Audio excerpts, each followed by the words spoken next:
ठीक है। तो आज हम लोग और वाइटल स्ट्रक्चर देखेंगे कि सोडियम क्लोराइड का दो तरीके से देता है फॉर्मेशन।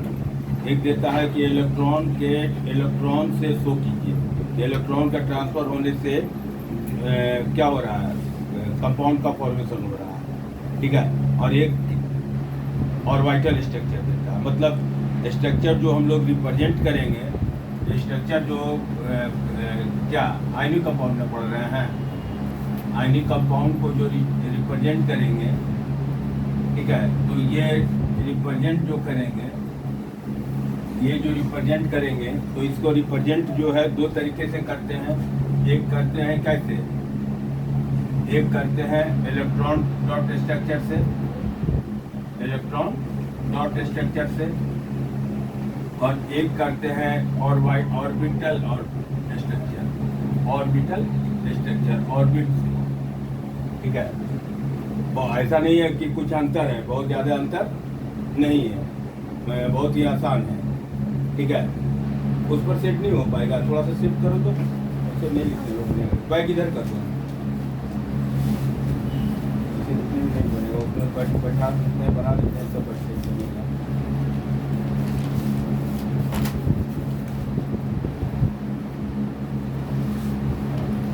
थोड़ा सा शिफ्ट कर जाओगे तो हो जाएगा, हो गया ना, ठीक है। तो एक इलेक्ट्रॉन डॉट स्ट्रक्चर से करते हैं और एक ऑर्बिट स्ट्रक्चर से करते हैं, ठीक है। और इलेक्ट्रॉन डॉट स्ट्रक्चर से लास्ट क्लास में हम बतलाए थे कि सोडियम क्लोराइड का बतलाए थे, मैग्नीशियम क्लोराइड का बतलाए थे, याद है कि भूल गए? कि सोडियम जो है सो एक इलेक्ट्रॉन को डोनेट कर रहा था, और सोडियम एक इलेक्ट्रॉन को डोनेट कर रहा था, तो सोडियम पर कौन सा चार्ज आ रहा था? पॉजिटिव चार्ज आ रहा था। और क्लोरीन जो है वो इलेक्ट्रॉन को क्या कर रहा था? एक्सेप्ट कर रहा था, और जो इलेक्ट्रॉन को एक्सेप्ट कर रहा था उस पर नेगेटिव चार्ज, उसी को ऑर्बिट से रिप्रेजेंट करेंगे। ऑर्बिट से, जैसे अगर सोडियम क्लोराइड का देखें तो सोडियम क्लोराइड फॉर्म किया है क्या चीज़ से? सोडियम और क्लोरीन से, सोडियम और क्लोरीन से। तो सोडियम और क्लोरीन से फॉर्म किया है, तो सोडियम का electron dot structure, orbit structure अगर दिखलाएंगे तो सोडियम का ऑर्बिट स्ट्रक्चर क्या होगा? बोलो। सोडियम का अगर देखेंगे है?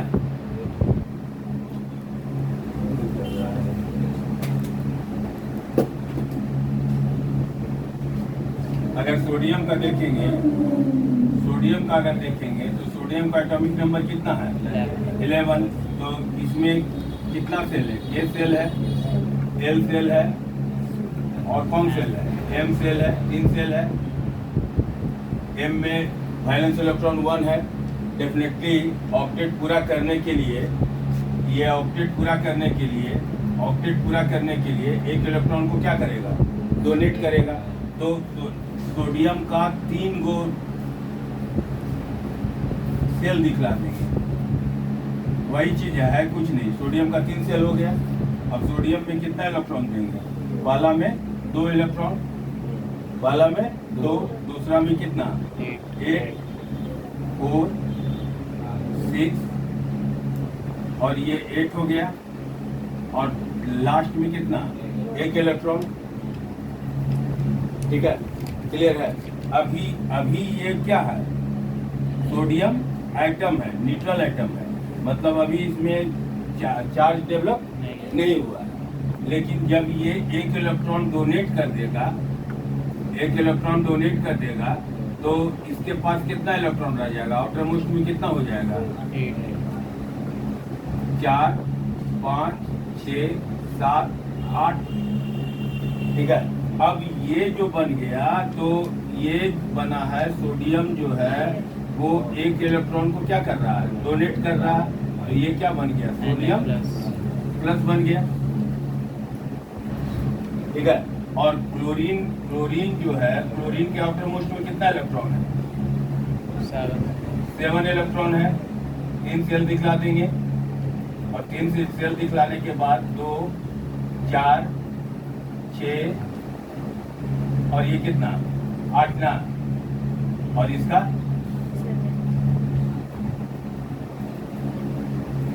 कोई अंतर विशेष नहीं है, इसका 7 दिखला देंगे। 1, 2, 3, 4, 5, 7।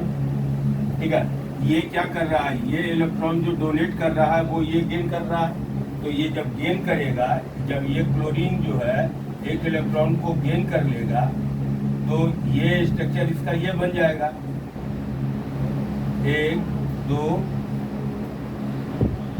और 1 3। अब इसके आउटरमोस्ट में कितना इलेक्ट्रॉन हो जाएगा, 4 5 6 7 8 हो जाएगा। इसमें भी 8 है, 4 5 6 7 8, और इसमें कितना दे दें 2। अब ये क्या बन गया, आयन बन गया, Cl माइनस आयन बन गया, ये Cl माइनस आयन हो गया। ठीक है, अब ये Na प्लस ये और ये भी ऑक्टेट पूरा कर लिया है और ये भी ऑक्टेट पूरा कर लिया, दोनों ऑक्टेट पूरा कर लिया, तब ये कंपाउंड बनेगा। और तब जो है तो कौन सा कंपाउंड बन जाएगा, NaCl। मतलब कुछ नहीं है, NaCl का कहे, MgCl2 का कहे, किसी का भी कहे कि ऑर्बिटल स्ट्रक्चर शो कीजिए, तो ऑर्बिटल स्ट्रक्चर शो करने में ये इलेक्ट्रॉन को दिखला देंगे कि एक इलेक्ट्रॉन जो है वो इसको डोनेट कर रहा है। ये एक इलेक्ट्रॉन जो है इलेक्ट्रॉन डॉट स्ट्रक्चर में दिखलाएंगे, तो ये एक इलेक्ट्रॉन जो है तो किसको डोनेट कर रहा है, इसको डोनेट कर रहा है, एक इलेक्ट्रॉन इसके पास जा रहा है। तो यहाँ पर कौन सा चार्ज आ जाएगा, एक इलेक्ट्रॉन इसको आ जाएगा। ठीक है, एक इलेक्ट्रॉन जब इसको आ जाएगा तो ये चीज का फॉर्मेशन कर लेगा, और ये जब एक इलेक्ट्रॉन घट जाएगा तो इस पर ये ऑर्बिटल स्ट्रक्चर होगा। तो ये दोनों मिल के मतलब ऑर्बिटल स्ट्रक्चर कहेगा तो ऑर्बिट से रिप्रेजेंट करना है। ऑर्बिट समझते हो ना, ऑर्बिट किसको कहते हैं, circular path around the nucleus on which electrons revolve. Orbit किसको कहते हैं, ऑर्बिट कहते हैं कि circular path around the nucleus, circular path around the nucleus, around the nucleus on which electrons revolve। जिस पर इलेक्ट्रॉन रिवॉल्व करता है वो क्या कहलाता है, ऑर्बिट कहलाता है। ऑर्बिट क्या हुआ तो समझे है, ये एलिमेंट जो है वो क्या है, ऑर्बिट है, यानी ये ऑर्बिट है। ऑर्बिट का क्या डिफिनेशन देंगे, circular path around the nucleus on which electrons revolve. क्या बोलेंगे, circular path around the nucleus on which electrons revolve. याद हो गया, क्या बोले, circular path on electrons revolve, जिस पर इलेक्ट्रॉन रिवॉल्व करता है, डेट इज कॉल्ड ऑर्बिट। एक ऑर्बिट है, एक ऑर्बिटल है। ऑर्बिटल तुम लोग को अभी नहीं दिखलाना है, SPDF नहीं दिखलाना है। ठीक है, वो 11th में आओगे तब पढ़ाने के लिए बता देते हैं, हम लोग बता दिए भी होंगे, एक आध बार बताए भी होंगे, लेकिन यहाँ वो उसको अभी रिप्रेजेंट नहीं करना है। इसको जल्दी से नोट करो तो हुआ।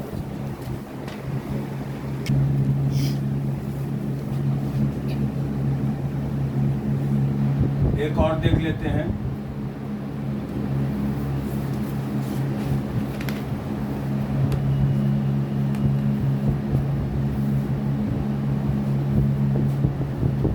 एक और देख ले रहे हैं, कौन, मान लो MgCl2 है या AlCl3 है, किसी का भी बना सकते हो, कोई दिक्कत नहीं है। एक मेटल है और एक नॉन मेटल है। देखो एक चीज ये नहीं पढ़ाते हैं तुम लोग को, मतलब नहीं है, लेकिन कंडीशन अगर कहता है कि what are the condition for the formation of ionic compound, तो एक कंडीशन तो तुम अपने स्तर से बोल सकते हो कि एक मेटल होना चाहिए और एक नॉन मेटल होना चाहिए।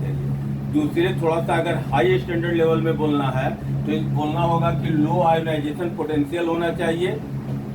लो आयोनाइजेशन पोटेंशियल मतलब जो इजीली इलेक्ट्रॉन को क्या कर दे, डोनेट कर दे, तो इजीली इलेक्ट्रॉन को डोनेट कर दे।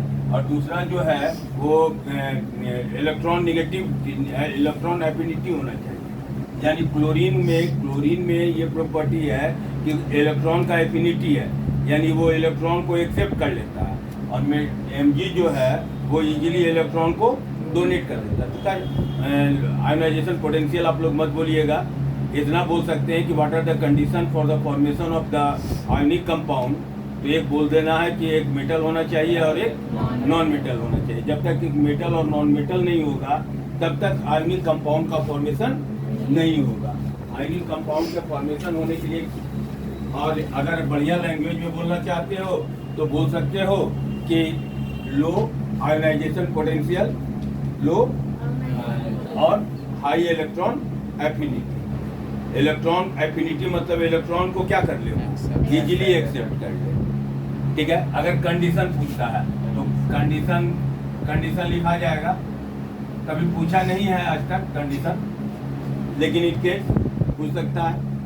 ठीक है, तो अब MgCl2 में देखें तो Mg का कितना है, Mg 1 है और Cl 2 है। Mg का एटॉमिक नंबर कितना है 12, इसका कितना है 17, इसका भी कितना है 17, यानी Mg का एक दिखलाएंगे, Mg का एक दिखलाएंगे, उसमें कितना इलेक्ट्रॉन देंगे, कितना सेल होगा Mg28 2, 3 सेल देना होगा। 3 सेल देना होगा तो पहला में कितना इलेक्ट्रॉन 2, दूसरा में 8, 4, 5, 6, 7, 8, 1, 2, 3, 4, 5, 6, 7, सॉरी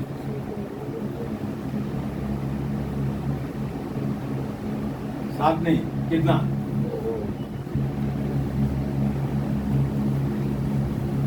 2 इलेक्ट्रॉन, एक यहाँ दे दिए और एक यहाँ दे दिए। अब क्लोरीन जो है, क्लोरीन यहाँ क्लोरीन का कितना दिखला दें 7, 1, 2, 3, इसके पास कितना है 7, 1, 2, 3, 4, 5, 6, 7, इसमें तो 8 हो जाएगा, 3, 4, 5, 6, 7, 8 और इसमें 2, इसका भी क्लोरीन का कितना 7, 2, 1, 2, 3, 4, 5, 6 और एक 7, और इसका कितना 3, 4, 5, 6, 7 होगा ना, कोई दिक्कत। तो अब इसके पास एक्सेस कितना इलेक्ट्रॉन है, आउटरमोस्ट में देखो ये कितना इलेक्ट्रॉन है 1 और 1 2। अगर ये दोनों इलेक्ट्रॉन को डोनेट कर दे तो इसका ऑक्टेट पूरा हो जाएगा। तो और इसको भी एक इलेक्ट्रॉन में डिफिशिएंट है और इसको भी एक इलेक्ट्रॉन, दोनों को एक इलेक्ट्रॉन डिफिशिएंट है। तो दोनों जो है क्या करेगा, एक इलेक्ट्रॉन ये इसके पास चला जाएगा और एक इलेक्ट्रॉन ये इसके पास चला जाएगा, दोनों के पास एक इलेक्ट्रॉन चला गया। तो ये ऑक्टेट पूरा हो गया और ये भी ऑक्टेट पूरा हो गया और ये भी ऑक्टेट पूरा हो गया। यानी ओवरऑल ये क्या बन गया, ये बन गया एक, अब 2 सेल बच गया इसके पास, 2 इलेक्ट्रॉन तो डोनेट हो गया है। तो अब इसमें कितना दिखलाएंगे 2, 4, सॉरी 2 और इसमें 1, 2, 3, 4, 5, 6, 7, 8, यानी ये बन गया क्या Mg2+, ये बन गया Mg2+, और ये दोनों क्लोरीन एटम है, ये दोनों क्लोरीन एटम है। तो ये दोनों क्लोरीन एटम क्या बन जाएगा Cl का कितना दिखलाना होगा 8, 1, 2, 3, 4, 5, 6, 7, 8, 3, 4, 5, 6, 7, 8 और इसमें कितना 2, ये क्लोरीन हो गया 2, ये 2 क्लोरीन पर कौन सा चार्ज आ गया, माइनस चार्ज आ गया। ठीक है, क्लियर है। तो ये क्या बन जाएगा MgCl, अल्युमिनियम क्लोराइड रहेगा तो ये क्लोरीन का स्ट्रक्चर कितना हो जाएगा 3 हो जाएगा, नहीं हो जाएगा। और तीनों को दिखलाना होगा कि एक इलेक्ट्रॉन डोनेट कर रहा है, तो तीनों का ऑक्टेट पूरा हो जाएगा। क्लियर है। ऑर्बिटल स्ट्रक्चर और बता दें, समझ गए, बन जाएगा। तो आप लोग AlCl3 MgO और साधारणतः तो NaCl का आता है, ठीक है। MgO, CaO ये सब का ऑर्बिट स्ट्रक्चर बनाओगे, नोट करो। तुम लोग के बुक में ये 2 को यहाँ भी दिखलाया, तो यहाँ भी दिखला सकते हो या यहाँ दिखला सकते हो, ठीक है, उससे कोई दिक्कत नहीं है। तो ये हुआ इलेक्ट्रॉन डॉट स्ट्रक्चर और क्या ऑर्बिटल स्ट्रक्चर, ठीक है। इलेक्ट्रॉन डॉट स्ट्रक्चर आएगा तो इलेक्ट्रॉन डॉट स्ट्रक्चर जो पिछले क्लास में बतलाया सो बतलाना है इलेक्ट्रॉन के ट्रांसफर से। इसमें भी इलेक्ट्रॉन का ही ट्रांसफर हो रहा है। देखो ये जो होता है एक्चुअली आयनिक कंपाउंड का जो फॉर्मेशन होता है वो रिडॉक्स रिएक्शन है। एक इलेक्ट्रॉन को क्या कर रहा है, डोनेट कर रहा है, और दूसरा इलेक्ट्रॉन को क्या कर रहा है, तो जो इलेक्ट्रॉन को डोनेट करता है that is called oxidation, that is called oxidation.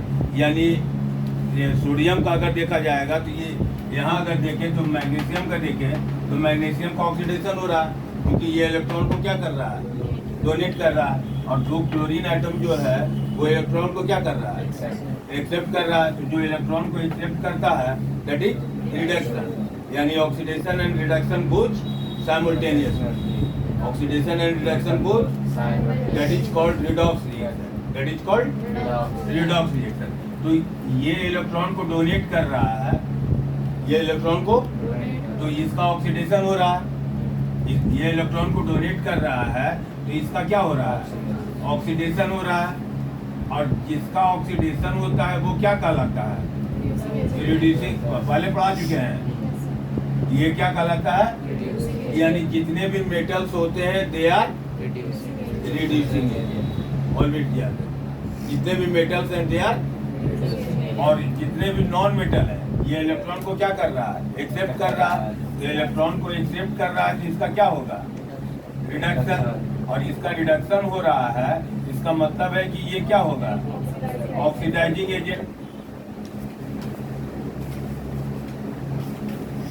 ये ऑक्सी यानी मेटल नॉन मेटल का जो फॉर्मेशन हो रहा है, मेटल नॉन मेटल से जो आयनिक कंपाउंड का फॉर्मेशन हो रहा है उसमें ऑक्सीडेशन और रिडक्शन भी इन्वॉल्व है, ऑक्सीडेशन और रिडक्शन भी याद हो गया। कंडीशन याद हो गया कि मेटल और नॉन मेटल होना चाहिए या लो आयोनाइजेशन पोटेंशियल होना चाहिए और हाई इलेक्ट्रॉन एफिनिटी होना चाहिए, हाई इलेक्ट्रॉन, ठीक है। कंडीशन में अगर कंडीशन पूछता है तो यहाँ तक क्लियर हो गया। अब इसका रह गया क्या, फिजिकल प्रॉपर्टी। तो प्रॉपर्टी उस दिन स्टार्ट किए थे तो प्रॉपर्टी में लिखे थे कि प्रॉपर्टी में कौन कौन सा प्रॉपर्टी लिखे थे, फिजिकल स्टेट, दूसरा लिखे थे boiling point and melting point, तीसरा लिखे थे सॉल्युबिलिटी, चौथा लिखे थे कंडक्टिविटी, कंडक्शन, 4 बात। तो फिजिकल स्टेट में देखो कि अब याद करो कि जितने भी आयनिक कंपाउंड्स होते हैं, जितने भी आयनिक कंपाउंड्स हैं they are formed by the transfer of the electrons, they are formed by the, अब ट्रांसफर ऑफ इलेक्ट्रॉन हो रहा है यानी वहाँ केटायन और एनायन का फॉर्मेशन हो रहा है। केटायन और एनायन का फॉर्मेशन होगा तो पॉजिटिव और निगेटिव चार्ज आएगा, पॉजिटिव और निगेटिव चार्ज आएगा तो उसके बीच में फोर्स ऑफ अट्रैक्शन जो होगा वो स्ट्रांग होगा कि वीक होगा।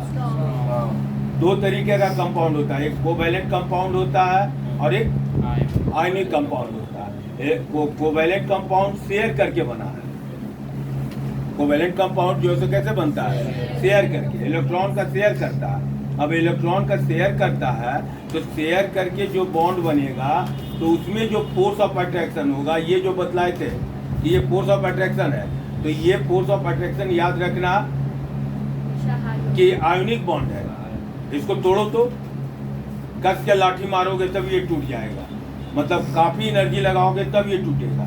और ये मेरा कोवैलेंट बॉन्ड है, आराम से क्या हो रहा है, टूट रहा नहीं। यानी यहाँ कोवैलेंट कंपाउंड में फोर्स ऑफ अट्रैक्शन वीकर होता है। ये किस शब्द याद रखना, कोवैलेंट कंपाउंड्स में फोर्स ऑफ अट्रैक्शन, क्योंकि वो शेयर करके बना है, कैसे बना है? शेयर करके बनता है। तो शेयर करके बनता है तो उसमें कोई चार्ज डेवलप नहीं होता। चार्ज डेवलप नहीं होता है तो फोर्स ऑफ अट्रैक्शन जो है स्ट्रांग नहीं होता, जबकि इसमें फोर्स ऑफ अट्रैक्शन स्ट्रांग होता है। सिर्फ इतना ही याद रखोगे तो सब जवाब दे दोगे। अब फोर्स ऑफ अट्रैक्शन स्ट्रांग है तो जो आयंस होगा वो क्लोजली पैक्ड होगा। क्लोजली पैक्ड होगा तो मोस्टली जो है they occur in the solid state. They occur in the दूसरा जो इम्पोर्टेंट है वो यही आता है कि वाई डज MgCl2 या AlCl3 या MgO have high melting and boiling point. They have high force of attraction between them. To break it, we need a large amount of energy. Therefore, melting point and boiling point of the ions are large. That means क्या हुआ कि फिर वही बात हो गया कि क्यों इसको large amount of heat energy की जरूरत होता है, क्योंकि फोर्स ऑफ अट्रैक्शन ज्यादा है, स्ट्रांग है। तो पहले बोल देना कि ये MgO that is the electrovalent compounds, that is the electrovalent compounds, और electrovalent compounds have high melting and boiling point as they have great force of attraction, strong force of attraction. That's why they need large amount of heat energy.